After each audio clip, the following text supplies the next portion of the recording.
Sabe quando um filme começa e tu não sabe o que esperar dele? Esse foi um dos meus favoritos de terror do ano passado e entrou no catálogo da Netflix. Sinistro, violento e angustiante. Hoje nós vamos falar sobre When Evil Lurks, de 2023. Hello, meu nome é Morena dos Anjos e esse é o Dicas, um canal para compartilhar com vocês minha paixão por obras de terror.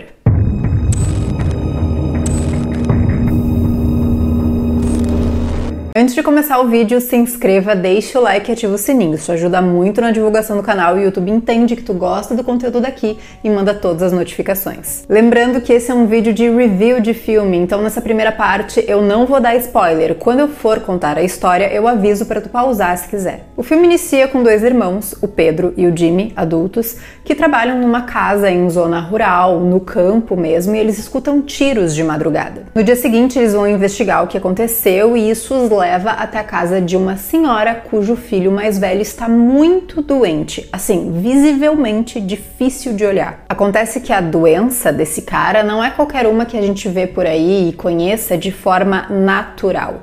A podridão dele é, na verdade, outra coisa. Em choque e levando em consideração o que aquilo possa ser, os dois irmãos agora passam a tentar evitar uma contaminação generalizada dessa praga. When Evil Lurks chegou no Brasil com o nome O Mal que Nos Habita, porém ele é um terror argentino e o título original é Quando Acecha la Maldad, dirigido e escrito pelo Demian Rugna, o mesmo diretor de Aterrados ou Aterrorizados, que é de 2017, já fiz vídeo aqui no canal e eu gosto bastante. Esse daqui faz o tipo folk horror, porque ele tem algumas características como se passa na zona rural, isolada, personagens supersticiosos com base nas crenças daquele lugar e eu particularmente gosto muito desse estilo de terror. A direção do Demian é muito interessante, porque ao mesmo tempo que ele te mostra muita coisa, principalmente em se tratando de body horror, efeito prático, ele deixa muitas mensagens subentendidas nas cenas. É aquela casa lá no fundo sozinha, é aquele animal com um olhar meio estranho que talvez tu tenha que ficar com o pé atrás. E o grande detalhe é que o diretor mostra esses detalhes pra gente, pro público, mas os personagens não necessariamente estão vendo o que a gente tá vendo. Eles nem sempre estão prestando atenção e tu tá ali na angústia porque, galera, presta atenção nisso que tá rolando aqui. E aí a coisa acontece, vai por água abaixo e os personagens não sabem mais o que fazer. Isso te deixa numa aflição e tem uma cena em específico que é impossível não falar dela depois, lá na parte com spoiler, é lógico, porque ela marca o filme. Enfim, eu falei sobre body horror, efeito prático, e quem assistiu Aterrados sabe que o diretor gosta. Aqui ele pega pesado na sangueira, na nojeira. Aquele primeiro cara que aparece, gente, é difícil de olhar mesmo. O trabalho de maquiagem é maravilhoso, então se tu não curte essa coisa muito visual, já é melhor repensar assistir When Evil Lurks. A ambientação é outro ponto muito positivo. A fotografia é belíssima, tá? Tem muito jogo de luz e sombra, aquela penumbra ou aquela luz do anoitecer ou entardecer, amanhecer, que é super bem utilizada. Trilha sonora que envolve, a música tá tocando ali no fundo e tu nem percebe. Tudo isso cria uma atmosfera pra tu ficar imerso no filme e dá muito certo. Mas vamos lá, e o roteiro e a história? É muito interessante. Ai, Morena, interessante. É bom, gente. É bom. Eu não quero entrar muito em detalhes agora para não estragar a tua experiência, depois na parte com spoiler eu falo melhor, mas basicamente a temática do filme é comum ao terror, né? Ao cinema de horror. Porém, ela é tratada de uma forma diferente. Aqui a gente tem possessão demoníaca diferentona. E para os personagens lidarem com ela, são regras completamente diferentes das que a gente aprendeu com O Exorcista de 73. É realmente muito original e tu fica querendo assistir para ver onde aquilo tudo vai chegar.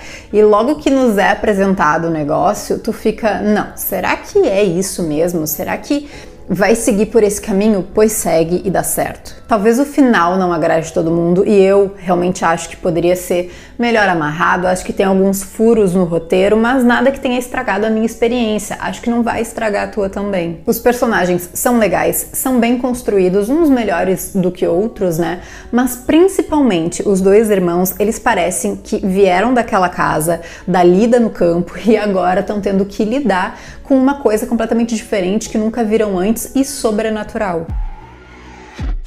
O ritmo é acelerado quase que o tempo todo, são poucos os momentos de pausa, então esse sentimento de urgência, de desespero é constante. O longa tem uma pegada de filme B, sabe? É uma coisa que me agrada, é uma característica do diretor, acredito eu, essa coisa mais crua, até tosca em alguns momentos, nas caracterizações, por exemplo.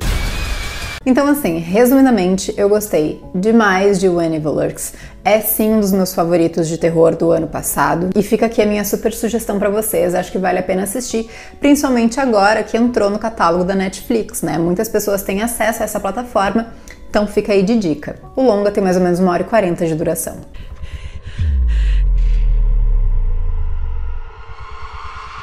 Bom, agora eu vou falar um pouco sobre a história, então haverá spoiler. Eu sugiro você pausar o vídeo, assistir o filme e voltar aqui depois. Mas se quiser continuar, fica à vontade. Tá, no dia seguinte, quando eles entram lá no meio do mato pra ver de onde que veio o tiro, eles encontram uma pessoa, na verdade a metade de uma pessoa lá no meio, e ela tá, tipo assim, com as tripas tudo aparecendo, só tem as pernas dele e um pedaço da mão. Junto tem umas ferramentas ali que eles não sabem direito pra que é, e encontram a cópia de um documento de identidade dessa senhora, da Maria. Eles vão até a casa dela e lá encontram ela, o filho mais novo, que é, sei lá, adolescente, e esse que é um adulto, e ele tá acamado e podre, mas assim, podre, cheio de bolha, cheio de machucado, e é pus, e é gosma. O cara que eles encontraram, a metade do cara que eles encontraram, tava indo lá pra, tipo assim, fazer uma higienização nesse moço, que é o Uriel, é o nome dele, porque sim, ele está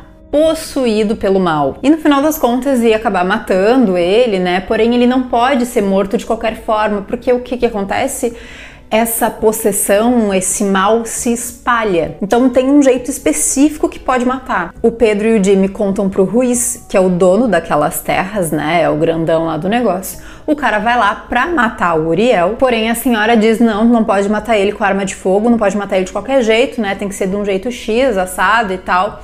E aí o Ruiz, o Pedro e o Jimmy resolvem levar esse cara pra longe dali. Só que o cara, gente, ele é obeso, tá? Então ele é muito grande e ele tá praticamente explodindo de nojeira.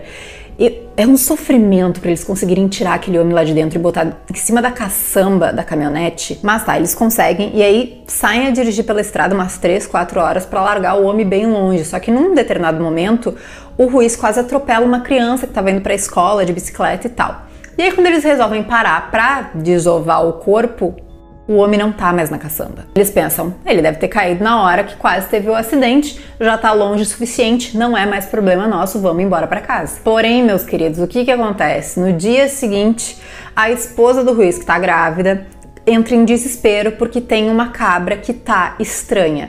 Quando o Ruiz vai olhar, a cabra provavelmente tá possuída, porque ele dá um tiro pra cima e todas as outras correm, e ela fica paradinha olhando pra ele. É uma cena perturbadora por si só, porque aquele bicho ele fica olhando pro Ruiz e pra arma, pro cano da espingarda, e vai caminhando até a testa encostar no cano da espingarda. A esposa dele diz, não faz, o bicho tá possuído, se tu atirar com arma de fogo, tu vai morrer também, não sei o que, pois o Ruiz atira. E aí o que ela faz no desespero? Pega um machado e dá-lhe na cara do Ruiz. E aí, como se não bastasse, ele morre, óbvio, né? E ela começa a dar com aquele machado na própria cara. E, gente, mostra, tá? É uma cena, inclusive é o pôster, né, do filme, é essa cena.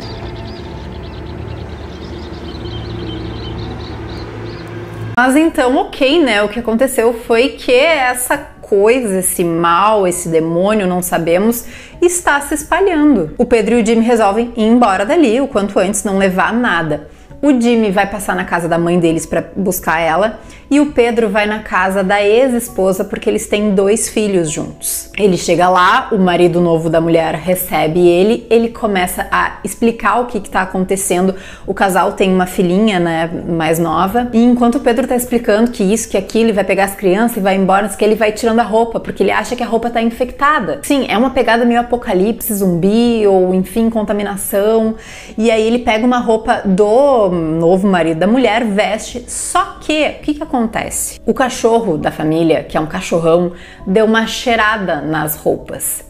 E aí, enquanto eles estão lá discutindo, não sei o que, gritaria, pipipi, popopó, e o Pedro tem um passado nebuloso, porque ele não podia mais chegar perto da família judicialmente falando. E enquanto eles estão ali discutindo, pra gente, mais pertinho da gente, tá a guriazinha, filha do casal, que não é filha do Pedro, do lado do cachorro, assim, e o cachorro olhando pra ela. E aí, quando vê, do nada, o cachorro abocanha a cabeça da guria e arrasta aquela guria pra longe e chacoalha e vai embora da casa com a guria. É uma cena enlouquecedora, desesperadora. É essa cena que eu falei antes que marca o filme, porque tu não espera que aquilo vai acontecer. Na verdade, tu até imagina, mas tu não acredita que vai ser mostrado, que vai ser tão de supetão.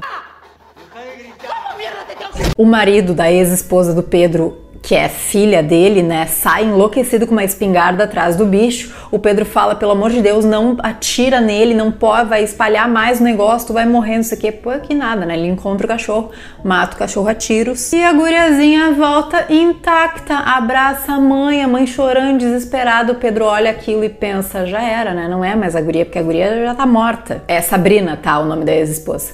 E aí vem o marido novo da Sabrina e dá-lhe com tudo nela, com o carro contra a parede, ela praticamente explode, só dá pra ver o sangue. Nisso, o Pedro pegou o filho mais novo e pegou o filho mais velho, que é autista. Autista num nível grau, eu não sei exatamente como é que fala, bem severo, assim, né? Então ele não fala direito, ele só geme, né? Mal gesticula. Enfim, os três saem de lá e passam para pegar o Jimmy e a mãe. Os dois tentam explicar para a mãe o que está acontecendo, a mãe acredita, mas não acredita, porém, de qualquer forma, segundo as crenças lá, tem 7 regras que tu tem que seguir contra um possuído. São elas: não usar energia elétrica, não ficar perto de animais, não machucar os possuídos, não levar nada que tenha tido contato com eles, não usar arma de fogo, essa daí a gente já sabia, e não chamar o mal pelo nome. Fica faltando uma que no final das contas ela ainda não nos conta. O Jimmy então fala para eles irem até a casa de uma mulher X, acho que é um antigo affair dele, a Mirta,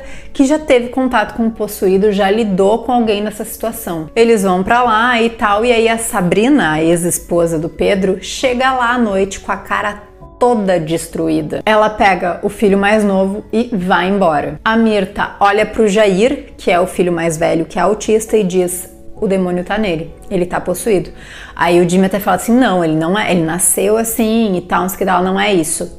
Olha pras mãos e pros pés dele, e aí a gente foca nisso e tá todo contorcido e roxo. E aí ela fala: o mal entra nessas pessoas e se perde um pouco ali nos pensamentos, porque, né, funciona de uma forma diferente e tal, mas em determinado momento ele vai se achar lá dentro, então isso vai ser um problema. E aí, por esse momento, a gente descobre que a 7ª regra é não ter medo de morrer. Eles agora se dividem. O Jimmy vai atrás da Sabrina para tentar pegar o gurizinho de volta, e o Pedro e a Mirta vão atrás do Uriel, que é o cara lá do início que estava possuído, que eles deixaram no meio da estrada. O Jimmy de fato encontra, ele sai de carro, né? Ele encontra a Sabrina caminhando com o gurizinho no colo, só que o que ela tá fazendo? Ela tá com a mão dentro da cabeça do guri e tirando o cérebro, seus pedaços, e comendo, tipo, já era. Aí o Jimmy vai lá e atropela ela contra a árvore. A Mirta e o Pedro vão até o lugar onde possivelmente o corpo caiu da caçamba, lá no início do filme, e é perto de uma escola. Eles entram, tem várias crianças lá e elas estão muito estranhas, né?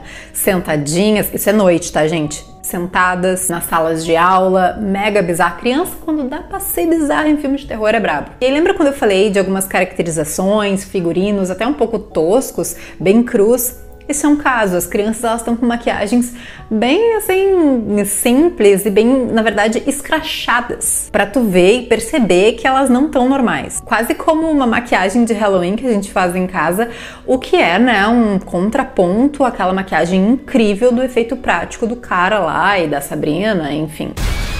Bom, a Mirta diz que as crianças protegem os possuídos, então o que elas fizeram? Elas mataram todos os adultos, botaram embaixo do palco lá do ginásio, e quem tá lá embaixo de todos os corpos? O Uriel. A Mirtha levou todos os equipamentos dela, que são os mesmos equipamentos que o cara lá que eles encontraram, todo destroçado no meio da floresta, também carregava, que é o material certo para tu matar um possuído. Só que daí o Pedro fica tentando tirar o cara lá de dentro, e aí ele sai dali, vai dentro de um outro quartinho para pegar um machado, um negócio para matar o cara de vez, e aí a Mirtha fica lá sozinha e as crianças matam ela. E aí, nesse momento, a gente fica um pouco confuso. Por que eles pegaram a Mirtha quando o Pedro saiu? Por que não pegaram o Pedro também?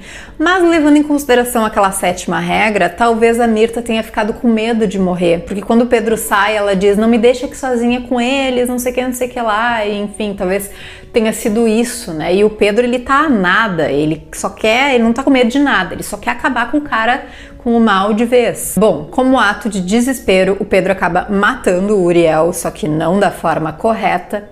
E aí sim, o mal é de fato liberto.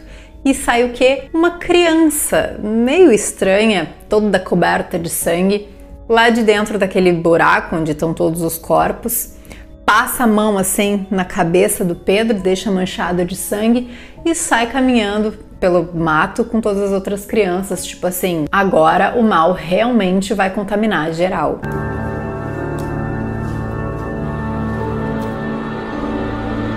O Pedro volta para casa da Mirtha e um detalhe que eu esqueci de comentar, na casa ficou quem? O Jair e a avó. E em determinado momento o Jair entra na casa falando normalmente, gesticulando normalmente, e aí a avó tu vê o rosto da avó pensando assim, ó, ih, ferrou. Porque lógico, né, ele tá possuído. Quando o Pedro volta, e o Jimmy também, tem lá uma choradeira, uma gritaria, eles pegam o Jair, botam dentro do carro e voltam pra casa deles lá no campo. E a gente entende que, bom, provavelmente a senhora tá morta, sumiu, sei lá, eles não levam ela junto. No celeiro da casa deles, tá hospedado o irmão mais novo do Uriel, adolescente, que aparece lá no início. E aí ele fala, as vozes da minha cabeça me fizeram matar o cara que ia matar o meu irmão. Então foi ele que matou e destroçou aquele cara no meio do mato. E ele diz que comeu pedaços do cara. Enquanto isso, o Pedro tá com o Jair lá dentro de casa, que agora, né, já tá na sua forma habitual, gesticulando pouco e mais gemendo do que falando, né, vocalizando. Porém, ele começa a se engasgar e a vomitar umas coisas com sangue e cabelo e a correntinha que a avó usava. Ou seja, ele comeu a avó. O filme termina com o Pedro desesperado, chorando, né? Porque ele sabe que agora não tem mais o que fazer. Resumo da ópera, pra mim estão todos possuídos, menos o Pedro e o Jimmy, que logo vão ficar também, porque afinal de contas o mal foi liberto e vai pegar geral. Gente, esse é When Evil Lurks. Espero que tenham gostado do vídeo. Quero muito saber a opinião de vocês sobre o filme. Eu acho que sim, que tem alguns furos, né? Essa coisa quando eles voltam lá pra casa da Mirtha, a gente não entende muito bem o que aconteceu com a avó, como que eles só vão embora e não acham a avó do Jair, né? Mãe deles. Mas enfim, tá, encontraram de repente pedaços da mulher, mas não ficaram com medo do que teria acontecido. Tem um outro detalhe também, o Jimmy lá no início, ele leva consigo uma bala que estava na casa do Uriel e estava perto do Uriel. Essa bala não teria contaminado ele, o Pedro? São algumas coisas que pra mim ficaram um pouco vagas. Se vocês têm alguma explicação, por favor, deixem aí nos comentários. Me sigam lá no Instagram, @Moreno dos Anjos, Dicas dos Anjos Oficial também. Muito obrigada por terem assistido até aqui e até a próxima.